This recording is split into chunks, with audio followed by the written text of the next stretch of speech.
This episode is presented by Anchor Branding. Hey, listener. Before we get into the episode, we want to point out that this movie is rated PG-13 for some sensuality. We've linked the parent's guide in the show notes that we'd encourage you to take a look at before deciding whether or not to watch. As always, we encourage you to follow your convictions and guidance from the Holy Spirit. Okay, let's get into the episode. What you don't know is that that sweater is not just blue, it's not turquoise, it's not lapis, it's actually cerulean. And you're also blithely unaware of the fact that in 2002, Oscar de la Renta did a collection of cerulean gowns, and then I think it was Yves Saint Laurent, wasn't it? And then cerulean quickly showed up in the collections of 8 different designers. And then it filtered down through the department stores and then trickled on down into some tragic casual corner where you no doubt fished it out of some clearance bin. However, that blue represents millions of dollars and countless jobs. And it's sort of comical how you think that you've made a choice that exempts you from the fashion industry when in fact you're wearing a sweater that was selected for you by the people in this room.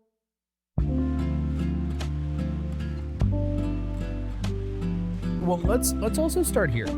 The fat jokes. I mean, yeah. So many of them. Yeah. It's always played as like, oh, that's a good one. She laughs it off every time. Like, Anne Hathaway is a very thin woman. But I will say, this movie coming out in 2006 feels like they kept it pretty mild for 2006 for a movie like this. Yeah. Watching it now, 2026, A little jarring. you're like, oh, we wouldn't say that. We wouldn't tell a woman what she should eat as a man. Or we wouldn't tell a woman that we need some fishing line and Crisco to get her clothing on. Then again, we are not Stanley Tucci, you know? True, you think he's saying that modern day? I think he could and people wouldn't care. That's true. That's the kind of pull he has. He's phenomenal in this movie. This movie is, I think it's aged phenomenally in a lot of ways. Maybe not the fat jokes, but it's a time capsule of 2006 movies where it's a little bit genreless. It's a little bit funny. It's a little bit drama. Yeah. But it's just kind of here for a good time. It's in like the How to Lose a Guy in 10 Days category of like, it just is kind of the mid 2000s is its identity. Like, we're living in New York and we're doing a bunch of random stuff. This is one of my wife's favorite movies ever. She supposedly, as the legend goes, would fall asleep to it every single night. What? Yeah, that's the truth. From when to when? That's my question. It's very unclear in the lore, but I do have some questions for her parents. Listener Kyle's wife texted our group chat that has the two of us and our wives in it, and they were recommending a movie, and Kyle's wife said, you guys have to watch it. It's my favorite movie ever. And my wife said, that holds no weight with me. You say that about everything. Yeah, she says it once a week. It's true. Let's hit some segments. Fine. Let's do it. Let's do it. All right. We're going to introduce a new segment here called Different Time, Different Place. So we're going to take this cast and we are going to hire them, cast and crew. So director included. Okay. And we're hiring them to make a different movie that already exists. Okay. So here's my broad thoughts. Thought of this category, thought it sounded like a lot of fun. Pretty hard to do. And the reason why I wanted to do it with this movie is because it's a movie that the bench is deeper than they even realized then. Yeah. Reasonably, there's 4 people in this movie who could be the leading person of a movie. Sure. So you've got Anne Hathaway, you've got Meryl Streep, Tucci, and Emily Blunt. Yeah. You can put any of those in the top spot. Yeah. And so we've got a lot of movies we can choose from. The problem is the director. I don't really know what this director is capable of. He also made Marley and Me. So it narrows the possibilities by a lot. Yeah. What are your thoughts? What are you having them make? Okay. You just nailed it when you explained that the difficulty is the director. Mm-hmm. He's not really all that skilled to where I think of a movie and go, oh, like, for example, one thought I had was like, oh, this cast would kind of be fun in like a Kill Bill or something. I had that. Yeah, I had that too. Did you really? Yeah. And you're like, but that director's not going to do a Tarantino job. Right. So then my thought is, let's take a movie that's maybe not as good as it should be. Yeah. Like the director is a little bit of the weak link in it. We're thinking the same. And so... Did we pick the same movie? I don't know. My thought... I'd be stunned. Is honestly something like Enchanted would be really fun. Yeah. If you had Anne Hathaway replace Amy Adams, Yeah. you have two handsome guys who could be the James Marsden, Patrick Dempsey. How do you? They're going to be a little less known, I guess. Where are you than them. assigning them? Which guy is which? I'm assigning, I got to think about Enchanted.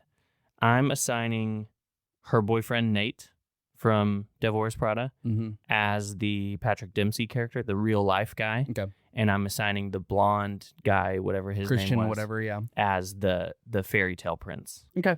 But then you can do Meryl Streep as the evil queen. Should be great. You could do where Idina Menzel is. You could replace her with Emily Blunt. I'm like, oh, that could be pretty good. Yeah. I don't actually know who directed that movie. Do you?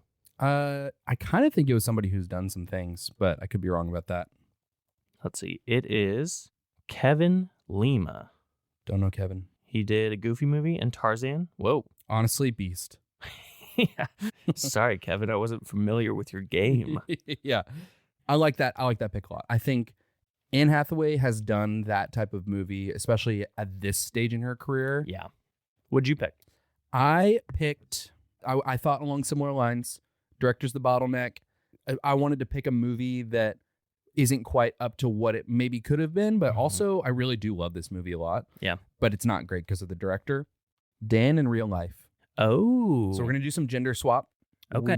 In that movie, there's a love triangle between Steve Carell, Dane Cook, and the love interest girl. We're going to make it the sisters instead of brothers who are in the love triangle. And so it's Emily Blunt and Hathaway. They're fighting over the blonde guy from Devil Wears Prada. Yeah. And then the parents are Stanley Tucci and Meryl Streep. And they would have a little bit bigger of a role than they did in Dan in Real Life.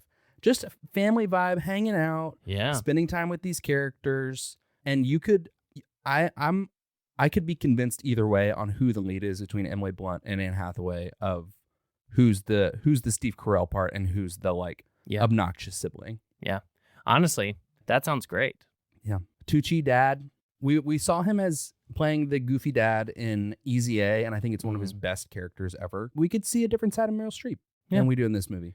I just looked up the IMDb for Dan in Real Life. Didn't realize that this is another Emily Blunt movie where Steve Carell and Amy Ryan are in it together. Yeah, their brother that's his sister-in-law. I know, it's crazy. That's so funny. All right, let's do some quick hitters. Should have been iconic. What quotes from this movie should have entered the zeitgeist? Oh, we should have been calling people Emily's. I know. I had that thought too. 2006, everyone should have been calling anyone who's forgettable an Emily. As a gag, yeah. I think that's funny. I had that written down too, of everybody who you can't quite, instead of what's his name, it should have just been Emily. Yeah. What's his face? Yeah. Took a front seat for a while. Yeah. We should have been being like that Emily. That's good. What else you got? That's your main one. Tiny man, huge ego. Good. That should have stuck. Yeah. Should have been a thing people said. Just one stomach flew away from my goal weight. That whole, she's like, I'm on this new diet where I eat nothing. Yeah.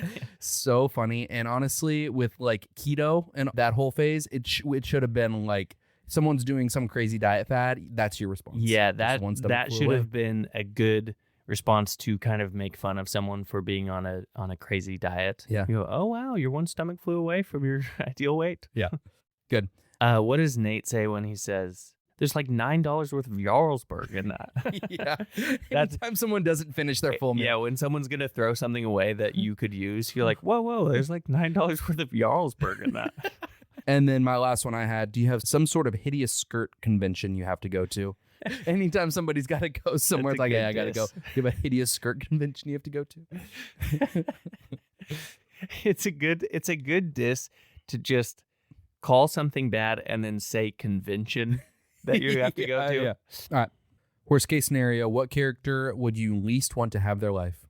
Honestly, not many characters in this movie I would want to live their life. Yeah. But everybody's got a little something going for them. Okay. My first thought is Nigel. Yeah. Because he has been grinding for 18 years. He's also living his dream, though. Yeah, but he's also a little living his boy dream. under the covers. That's what I'm saying. I'm like, everybody has a little. It's like Emily Blunt's character gets totally stiffed, but she's definitely a candidate. But she also kind of loves this. Like, she loves this world. But here's the case for her. She's not my pick, but she didn't want to hire Anne Hathaway. Now she's stuck training her. Then she takes her job. elevates beyond her, and she's so jealous of her, and so she really gets shafted here. Yeah. My pick though is I'm gonna land on Doug. Who's Doug? The friend. Okay. Pam's art friend from Yeah. The Office. Yeah. Who has a little crush on Pam. Yeah. Is literally the only thing I know this guy's face from. Total that guy. No, he's in a bunch of stuff. Really? Yeah. When you're looking for him, he's all over the place. Oh, He's that guy though. I only recognize him from that one thing, but I'm like, they talk about how his job sucks. Yeah. And then every time we see him, he's just kind of like, oh man, your job's so cool. Mm-hmm. And he gets like excited about it. And it's like, he doesn't have anything going for him that we know of. Yeah. He's like an analyst or something. He Yeah. hates his job. I felt like that was a bit that was written very comedically, and I think it was totally miscast. It could have been a really funny thing where it's like the corporate guy is super into fashion, but the Yeah. way he plays it is like not funny at all. And so Yeah. it's like, this is just weird. He's a little too stiff. Okay, that's a good pick. My pick is the twins. Oh, I thought about them too. Their mom's a dragon lady. I mean, they've had 3 stepdads already by the time they're like 9 or whatever. Maybe in Devil Wears Prada 2, we're going to get to see what they grow up to be. Oh, and I mean, those twins, the Priestley twins, yeah. they're gonna have some trauma. They Yeah. have a bad life. Yeah. Even though, you can even say about them, they're rich, they're taken care of, but it's like they're being raised by handlers, like their Yeah. parents are never around. Which Their mom clearly does care about. She seems to really care but about them. she's not there. Still not a good mom. Yeah. Or a good person. All right. KPI. What was this movie trying to do? How did they do? I do think that there's one clear answer to this. Oh, really? To me, the thing that they were trying to do is create an iconic villain. It's literally in the title, The Devil Wears Prada. The movie is about her. She's iconic and unique. And to me, it's an A+. She's one of the scariest people ever. And she's like a journalist at a magazine. Yeah. But she's so well done. She's And well written, well performed, all that. What you want from a good villain in a movie is you want them to end the villain. Yep. Like there's certain characters, even like a Darth Vader or something, it's like you want to see him redeemed. Yeah. You want your real baddie villains Yeah. to end as a villain. And I like that this movie does that. Yeah. I really like this quick hitter just in general. I think of, for the KPI for this movie, I think this movie was attempted to be it's really a chick flick for the girlies, but it's like, hey, if a boyfriend is going to see this movie with his girlfriend, let's make it enjoyable for both. Yeah. And they really do a good job of that. I was talking with Lexi about this. This is definably a chick flick, but it's also, I can't think of another example of a chick flick that isn't a romance. Yeah. I mean, there is a love story in this, but it's really not important to the movie at all. Yeah. And then, of course, the main messaging of the movie that we'll get into and we'll talk about more, but showing the evil of like losing yourself in your career, they honestly really do a good job emotionally, story-wise. Okay. Last quick hitter here. Algorithm. If you like this movie, you will also like Princess Diaries. Yeah. Kind of like a little bit, more childlike version of this movie. A movie we've covered on the pod, How to Lose a Guy in 10 Days. I had the same thought. I've thought Similar about vein. those, yeah. What else do you have? I have really the one big one that I kept coming back to is The Intern. I put that as well. I put the same thing. Also an Anne Hathaway movie. It is similar-ish vibe, a little bit role reversal, her and De Niro. She's the boss. I just wish the movie was a little bit better Yeah. to recommend it. And then The Proposal is mean boss, got a deal, and then obviously that goes the way it goes. But yeah. That one just leans a little more into the comedy. And then a similar vein, kind of different era, but would be Cruella with Emma Stone. Yeah, good call. I think that those could, they have a lot of the same themes, vibe, feel. It kind of is a little bit of a remake of this movie. In some ways, except you're Andy ending as character. a villain. Yeah. Yeah. Honestly, thinking of Meryl Streep as Miranda Priestley, you're like, Meryl Streep could have done a good Cruella. Yeah, she can do anything. Mm-hmm. All right. So, listener, we are entering a series that we are calling the Tim Chalamet in the Pursuit of Greatness series. If you haven't seen that clip, it's Timothy Chalamet at his acceptance speech talking about he's in the pursuit of greatness. And it feels like we are entering, partially shepherded by Timmy, partially him just reading the moment. It feels like it's a little bit okay to want to be great and not just hide behind like a false or not sense of humility. Being a tryhard is cool again. Yeah, being a tryhard is cool again. And so we want to talk about the complexities of that and what that actually looks like in following Jesus and in our faith. But it feels relevant to movies. It feels relevant to now. And so kind of generally, before we get into this movie specifically, I want to talk through what does holy ambition, what does pursuing greatness look like within the kingdom of God? As Colossians 3:23 says, work diligently at whatever we do as though we are working for the Lord rather than for people. Yeah, it does feel like there is a natural inborn desire in human beings to want to receive recognition, right? I think that's a product of sin is we want to turn the glory and the praise from God to ourselves. God does give us skills, abilities, ambitions, and so there's a big desire just in humanity in general to want to do something really well and be recognized as great for that thing. Yeah. There's this quote from James K.A. Simmons that says, James K.A. Smith.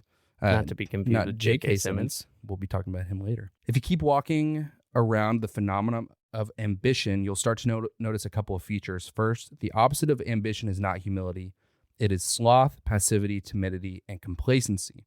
We sometimes like to comfort ourselves by imagining that the ambitious are prideful and arrogant, so that those of us who never risk, never aspire, never launch out into the deep get to wear the moralizing badge of humility. But this imagining is often just thin cover for our lack of courage, even laziness.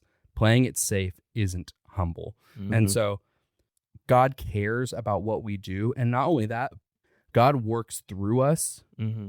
I think a lot of times our vision of what our quote unquote responsibility is up to the bare minimum. But the reality is like God is inviting us to go work. Like there's so much good work for the kingdom to be done. And I think we put that in a really, really small box. So I'm excited to flesh out this idea over the next 6 or 7 movies we're talking about. And I think what we'll discuss over the coming movies, but is kind of the complexities of that and kind of the way that, that is put in us for good and corrupted by sin. I think, I can speak for most people when I say we have a desire to want to be great. And so there's a lot of great movies out there with characters who are pursuing greatness and trying to show their greatness or be great or do something phenomenal and be recognized. And so it provides a lot of open conversation for us to have over the next, 5 films in the series? I think like 6 or 7. Look at us. And we will be right back. Hey, listener, we just want to take a pause and say thank you for listening. We love getting to do this podcast, and it's listeners like you that make it possible for us. If you're not following us wherever you get your podcasts, what are you waiting for? Go ahead, do it. That way you can stay in the loop every time a new episode drops. If you know anybody who would love this episode or any of the other movies we've covered, don't be afraid to go ahead and share it with them. That would help us out so much, and we would really appreciate it. Thank you so much again for listening.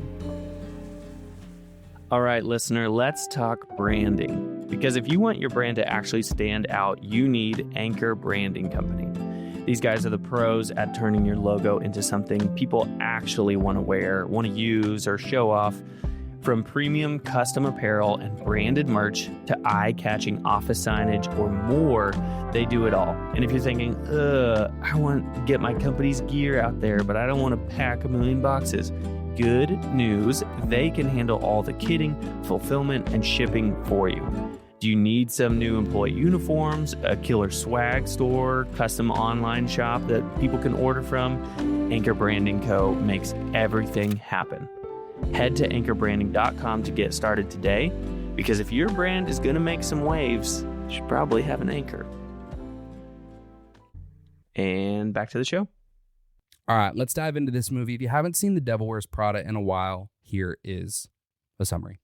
The Devil Wears Prada follows Andy Sachs, an aspiring journalist who lands a job as the assistant to Miranda Priestley, the notoriously demanding editor of Runway, a top fashion magazine in New York City. Initially indifferent to fashion, Andy struggles to meet Miranda's impossible expectations while trying to maintain her personal life and values. As she adapts to the glamorous and cutthroat industry, she gains success, confidence, and style, but at the cost of her friendships and integrity. Andy ultimately realizes that the job's rewards aren't worth losing herself, deciding to leave Runway to save herself. So that's where we're going here. We want to talk about the idea of pursuing greatness, but what is the cost of that greatness? Mm-hmm. So Luke 14:28, Jesus says, "For which of you desiring to build a tower does not first sit down and count the cost, whether he has enough to complete it?" So the main Christian idea of The Devil Wears Prada is essentially that Andy doesn't have a strong enough vision of what it is to be great. And so the world is happy to assign one to her whenever they tell her over and over again, 1,000,000 different girls want this job. Everybody would kill for this job. You're in the best possible position. And so she does things she doesn't like. And ultimately she starts to become the person that she doesn't like. She was unable early on to determine, is the cost of this, what this is going to cost me ultimately worth it in the end? Yeah, she doesn't have a clear vision of where she's going and what the things that she wants. She kind of lets herself get swayed into believing that these meaningless things are actually really important, and that if you do these things, you will be really important. Mm-hmm. And then she lets herself get so engulfed in that to where it totally changes everything about her and ruins all the things in her life that are actually important because she has replaced them by putting this career that she didn't want in the first place as priority number one. Who's Miranda? Oh my God, I will pretend you did not just ask me that. She's the editor-in-chief of Runway, not to mention a legend. You work a year for her and you can get a job at any magazine you want. 1,000,000 girls would kill for this job. Oh, boy, it sounds like a great opportunity. I'd love to be considered.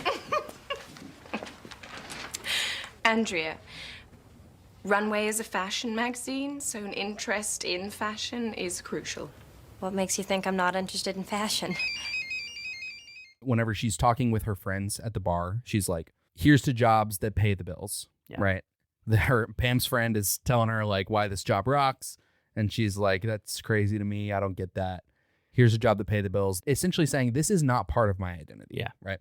She, again, not that long after that, is talking to the boyfriend. And she's like, they all act like they're curing cancer when in reality, they're just selling people things that they don't really even want or need. Yeah.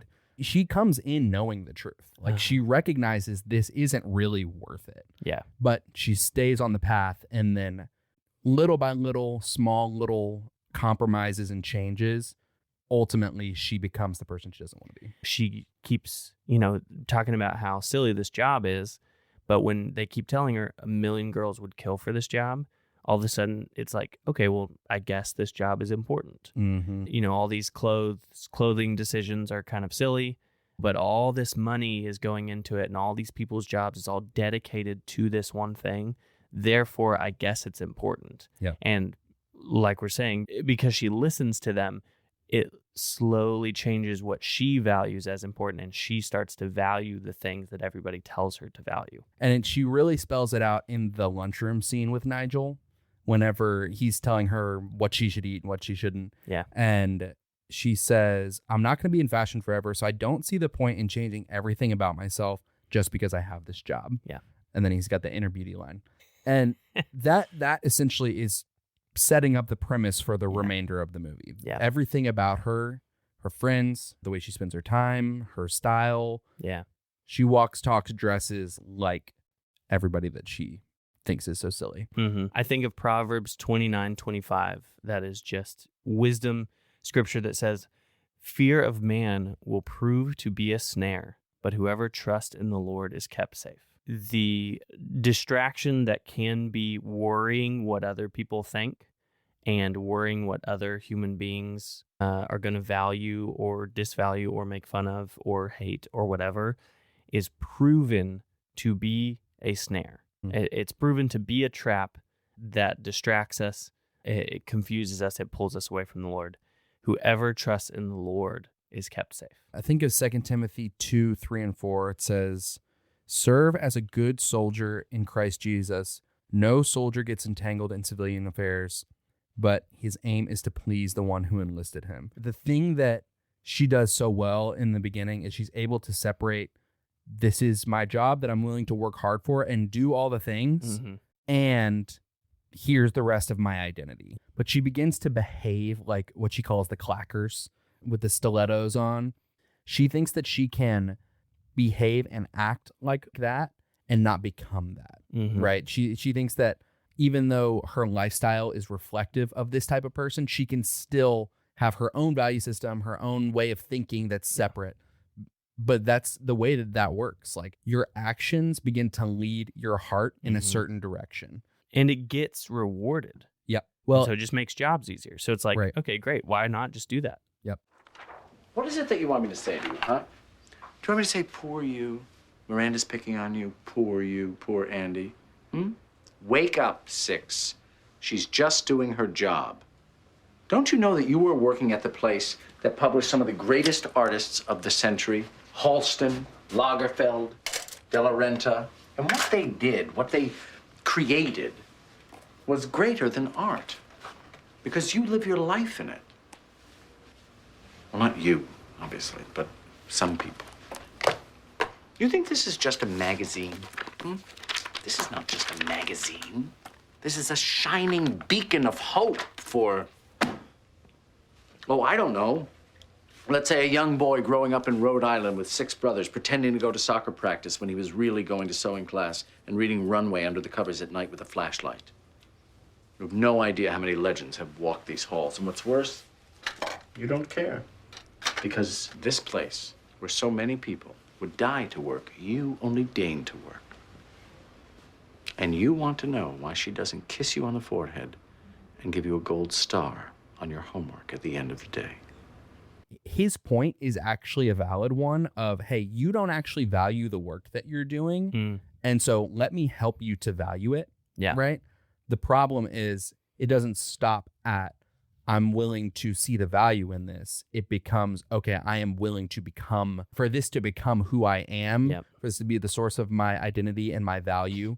And that's when things start to fall apart outside of work for her. And when she really starts to change little bit by little bit. Yeah, I think, and we talked kind of like what we said before is, you know, this was a job to pay the bills. That's a good thing. This job, if she sticks with it for a year, can get her the job she actually wants. So that's a good thing. It shows that she's able to give gifts to her friends, which is a good thing. She can help pay the bills. And so if she keeps the perspective that she wants, if she keeps her eyes set on just the goal she's working towards, this job can be a very good thing. And she can work really hard at it. It can pay off and it can be rewarding. She loses the sight of that. Right. And I think this is the temptation for a lot of us. Whenever we are getting the pride of a job well done, rather than, I think the healthy version of that is, hey, I'm working really, really hard, and I see that the power to do that work is coming from God. James talks about every good and perfect gift comes down from the Father of heavenly lights. Because I am capable of doing this, and I have the Holy Spirit in me that's enabling me to do this, it should be an opportunity for us to reflect back on God. Colossians 1:29 says, "For this I toil, struggling with all this energy that he powerfully works within me." But I think what a lot of us do is we take the gift instead of the giver. We take the pride of a job well done and we say, this is establishing my own value, you know? And the way that Luke describes it, but as they go their way, they are choked by life's worries, riches, and pleasures, and they do not mature. And so it's like the allure of the worldly things in life, namely being wealth, can distract from the growth, and it can make us unfruitful, stop growing. And so similarly, like her friends, slowly kind of get cut off by her. Her personal relationship with her boyfriend, Nate, starts to kind of wither and die. So I just found it interesting that that's the wording that Matthew and Luke both use is wealth or riches and pleasures. My personal life is hanging by a thread, that's all. No, join the club. And that's what happens when you start doing well at work, darling.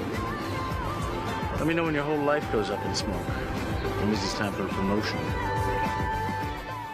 Proverbs 4 right there says, give careful thought to the paths for your feet.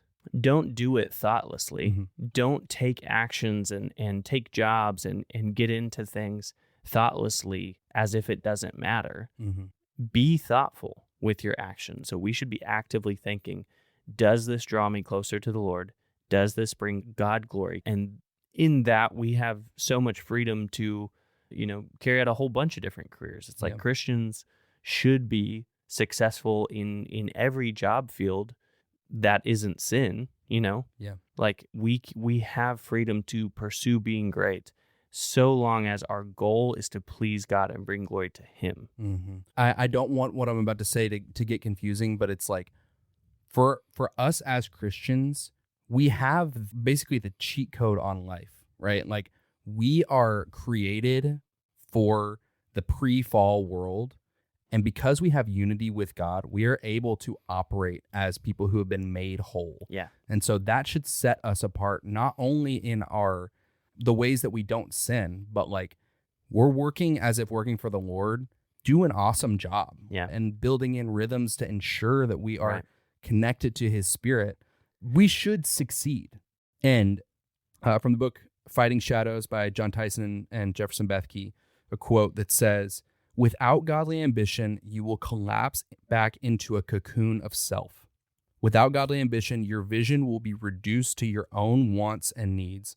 You won't recognize it, but instead of seeking first the kingdom of God, you will seek the kingdom of the American dream. Lily. Lily, he's just a guy I know from work. Yeah, that looked like work. Look, you're making a big deal out of it. The Andy I know is madly in love with Nate. He's always 5 minutes early and thinks, Club Monaco is couture. For the last 16 years, I've known everything about that Andy. But this person, this glamazon who skulks around in corners with some random hot fashion guy, I don't get her. And we see this with Andy. Whenever her why shifts to I'm here to get ahead, we see what happens with her and Emily. She makes the decision. I didn't totally catch it on the first time around, but Miranda actually tells her, it's your decision. You get to decide whether Emily goes to Paris. Oh, I didn't even catch that. She did. And so she obviously takes Emily's spot on the way to Paris. And then whenever she's talking to her boyfriend, whenever they're ultimately breaking up, he says, you're always saying I don't have a choice, as if you don't make the own decisions in your own life. And so because her why was off, her integrity ultimately follows as being compromised. She knows this is going to crush her, that this is going to kill her, but she still makes that decision to go to Paris. That's the natural progression is whenever her operating system is shifted, her lifestyle has shifted, then the behavior starts to slowly follow. And it's interesting the way that she starts to mirror Miranda. Yeah. Like, not only does she dress like her and she's not as thrown off by her tactics and everything, but her boyfriend leaves her. Miranda's husband leaves her right around the same exact time. And the ultimate kind of exclamation point on it is whenever she pulls it over on Nigel and she says, I can never do something like that. And she said, you already have to Emily. And she realizes, gut punch. I am becoming you. Yeah. And I really don't want to be you. Like you are the person that I fear the most in the world, and I'm starting to become you. And then Meryl Streep has the line of, everybody wants this. Everybody wants to be us. Yeah. And that's when she realizes, no, I don't. Yeah. The way that develops and unfolds, I think, is really well done, because it's kind of this slow, you almost don't notice it until, the shocking moment like that. Andy sees Miranda fighting with her husband when she goes to drop off the book. So she sees, okay, she's not, just living the dream, got this perfect life. She's not happy at home. Then when they're in Paris and she's in her hotel room, she sees Miranda kind of at her low point. She's like totally undone over this divorce and what it will mean for her daughters.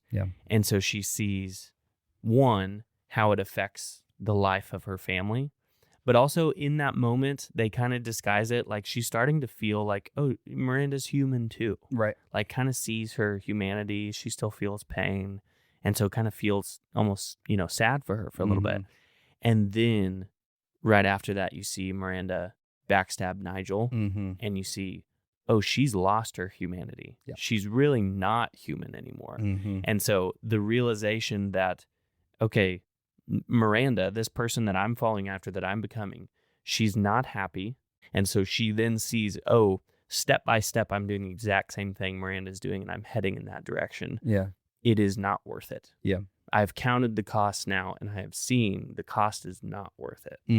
And she thought she didn't even realize the ride that she was on. Yeah. She's like, oh, Miranda's crazy. That's just the way she is. Yeah. She doesn't think it's possible for me to end up there too. Right. It's interesting the way that Andy, even her perspective on Miranda is beginning to change as the movie goes on. She's talking to her friends and she's talking about, how crazy she is at the beginning, how awful she is. And then cut to the dinner with the blonde guy. Yeah, the writer. And she's like, she's not that bad. Like, she's got a lot on her plate. She's justifying why she is the way that she is. And she's like, well, if she was a man, she does that whole argument. And it's like, oh, she is kind of in on Miranda now. Yeah, so it takes that jarring moment. Yeah, it takes that jarring moment for her to realize, like, oh, I'm becoming you. And like, that is almost unthinkable. Whereas I think it's an interesting juxtaposition with Nigel. Yep. Nigel gets, absolutely stiff-armed and stabbed in the back. And he goes, she'll pay me back someday. He's still bought in. Yep. He doesn't have the realization that Andy then has after that of like, oh, she doesn't care about anybody. Well, like, I even further on the Nigel thing, I had the thought of, does the metaphor kind of break down with Nigel? Because Nigel still kind of has a soul. Nigel's still kind of kind to Andy. But the reason why he's never able to make that jump, to take that next step, is because what Miranda talks about in the car of nobody's willing to do what I do, but I do see a lot of myself in you, Andy. I see a great deal of myself in you. You can see beyond what people want and what they need, and you can choose for yourself. I don't think I'm like that. I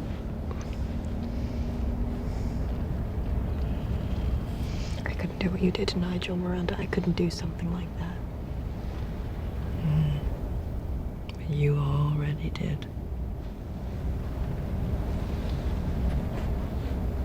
To Emily. That's not what No, that was different. I didn't have a choice. Oh, no, you chose. You chose to get ahead. You want this life? Those choices are necessary. But what if this isn't what I want?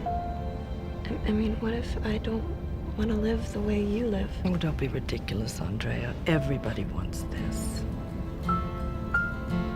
Everybody wants to be us. The danger here is she's not realizing that her values are changing. Like you said, she's getting on a roller coaster she didn't know she was getting on, where she doesn't realize what it's costing her, that it's costing her friends, her family, her values.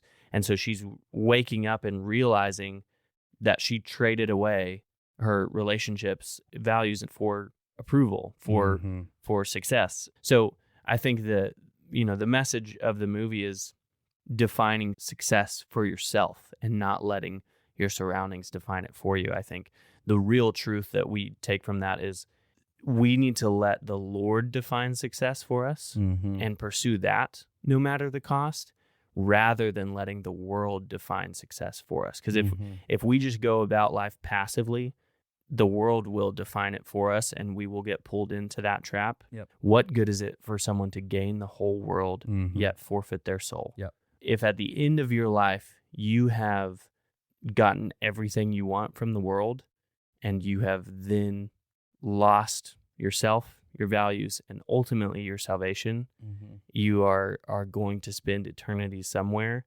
Nothing in the world is worth that. I think this movie, probably better than any that I can think of, it expresses that verse that you just mentioned of, what does it profit a man to gain the whole world but forfeit their soul? The reason why she has to leave this job is because that's the cost that's required. Yeah. Like Miranda's talking about it in the car in Paris at the end. She's like, these are the kinds of decisions that you have to make. You have to be cutthroat. There is no cost that you're not willing to pay. Like you have to be willing to do whatever it takes.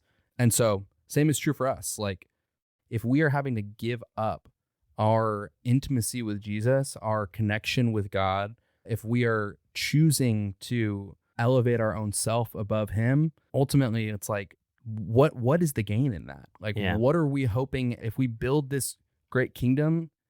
That doesn't mean that we were valuable, you know, but we can build eternal value, eternal reward, and an eternal relationship with Jesus now. 1 John 2:17, the world and its desires pass away, but whoever does the will of God lives forever. Yeah. I think that essence is summed up in that last meeting between Andy and the boyfriend, whenever she says, I turned my back on my friends and family, and for what? And he says, for shoes and jackets and bags. That really terrible line delivery that he does. But it's like, that's the truth. Like that she gave up what she believed in for this frivolous stuff. And that's the tragedy of so many people's lives. Yeah, it's true. That's what I got. It's the tragedy of Nigel's life. And poor guy. He'll be back. My heart broke for him. Has Meryl Streep ever been better? I mean, I think Meryl Streep is phenomenal. Yeah. I'm trying to think of what I think her best performance is. It's this to me. Really? Yeah. In terms of like her skill that she displays on screen? Yeah. I think she elevates this movie. And back to the KPI, I think she's the most important part of this movie. And she's doing exactly what's asked of her at times a million. Yeah. I think she could have phoned it in for this one, and this movie is not great. Yeah, this does feel like a movie that is a little bit of a popcorn movie in terms of like it's not winning any awards. Yeah. And so she didn't have to give as good of a performance as she did. And I think you're exactly right. She knew her role, she knew her lane, and she just knocked that out of the park. Mm-hmm. Hey, excited for this series. I think it's going to be really great.